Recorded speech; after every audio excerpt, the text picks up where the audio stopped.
After my recent video discussing an Elseworlds story for Kevin 11, it had me thinking about what slight changes you could make to a character's backstory that would go on to make a massive snowballing effect that would change that character's development over time. If you're unfamiliar with the concept from my last video, I'll quickly reiterate it here. In DC Comics' latest run, we followed the same familiar characters with one change to their circumstances that affect how that character went on to live their lives. The shining examples of this being a Superman who came to Earth as an adult rather than a child, a Batman who didn't come from immense wealth, or a Wonder Woman who was raised in hell. Or in my last video, a Kevin who grew up with his father while Ben grew up without Grandpa Max.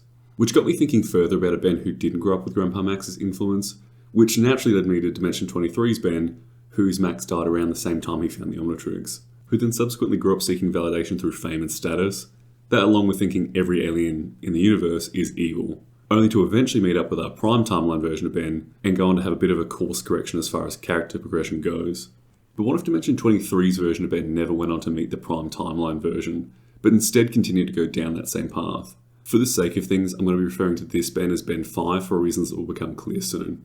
This version of Ben 23 went through similar events to the one that we see in the episode Store 23, only this time he didn't have the guidance of a more older experienced Ben. He still has that same conflict with Tetrax and Azimuth, though instead of having Azimuth take the Omnitrix from this version of Ben, he pleads with Azimuth to let him keep the device. He eventually wins Azimuth over, who allows him to continue using it for the meantime. By the time this version of Ben reaches the Omniverse era, he continues to use the prototype Omnitrix as Azimuth never deemed him worthy of the completed device. Not only that, but after being warned for misusing the Omnitrix time and time again, he had extra restrictions placed on the device. Then later, at a similar age range to a sort of Ben 10,000, but sort of at the same time well past his prime from how little he takes care of himself, this version of Ben remains well-meaning, but along with his lack of guidance, he never faced the same struggles Ben Prime did in order to become a well-rounded person. We're going to add one further retcon here in the inciting incident of the series with Vilgax pursuing the Omnitrix. In this timeline, there was the very same destruction of Vilgax's ship, just like in the classic series, but rather than forcing Vilgax to a point where he had to regenerate and recover over time, this explosion didn't leave enough of Vilgax to recover in the first place, leaving this version of Ben without a big bad, meaning no Vilgax, no initial inciting incident in the campfire with the drone, no characters like Mojo or Siphon. This isn't actually as much of a stretch as I initially thought it was, seeing as Ben 23 doesn't really seem like he has many, if any, alien villains, unless you want to count Tetrax and Azimuth. Further than that, Derek J. White confirmed it by saying he doesn't seem to have many when asked if he had any alien villains. So as far as we know, the only villains he has are Dr. Animo, Zomboza, and the Forever Knights. So for the sake of the story, we'll keep in line with that, but now we have the little extra addition of why there's no Vilgax. All of this on top of the missing presence of Grandpa Max and no older Ben Prime to become a mentor. So I really have set this timeline's Ben up for failure.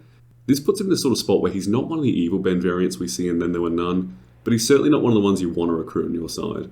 Now as they grow up together, this version of Gwen consistently made an effort time and time again to help guide Ben, but could never quite get through to him. For the most part, this Ben had it pretty easy as far as combat goes. Up until an incident where in a fight against a villain, when what would have gone to become Undertown was leveled entirely before it was ever established, leading the future residents of Undertown to set up elsewhere on Earth, away from Bellwood in this version of Ben, leading to a real disconnect between this universe's wielder of the Omnitrix. Instead, the aliens would just look to the plumbers for any help. After that incident, Azimuth had finally had enough of Ben and placed a few additional safety measures.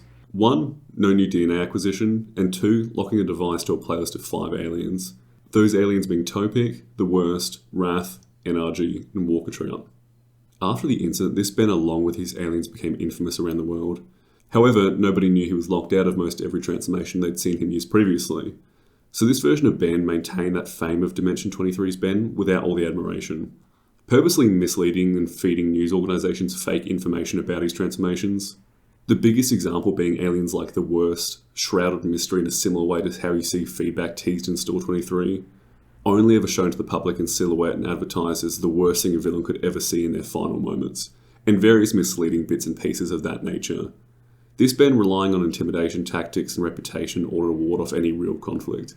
In actuality, lazy around his headquarters using transformations more for amusement and press junkets, staging battles in order to sort of keep relevant. In this timeline, you have a Will Harang who sees this version of Ben as a misunderstood hero, and works alongside him to help with his public reputation. Overall, he's not an evil Ben variant, but he's a bloated ego, and a lack of any hardships in his younger years led to a really egotistical man-child version of Ben 5000.